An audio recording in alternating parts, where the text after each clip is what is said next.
முகில் பிரசாத், ஓ என்ற எழுத்தையும் ஔ என்ற எழுத்தையும் வட்டமிடுக.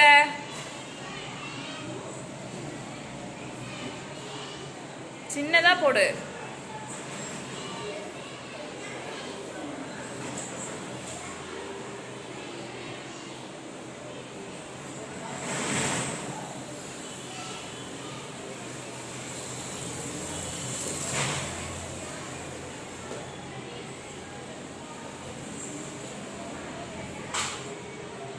கரெக்டா பாருங்க.